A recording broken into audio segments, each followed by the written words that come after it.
ღარიბ ადამიანს უფლის შემწეობა აქვს, აბა რატო უჭირს ასე ძალიანო? რა არის იცი?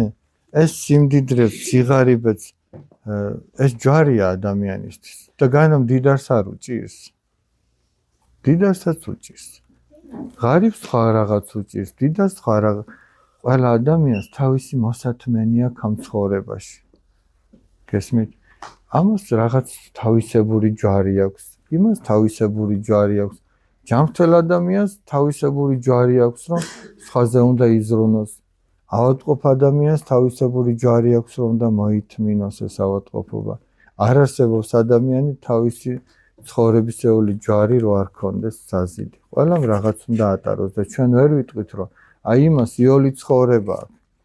ჩვენ არ ვიცით მას რა სიმძიმე აქვს.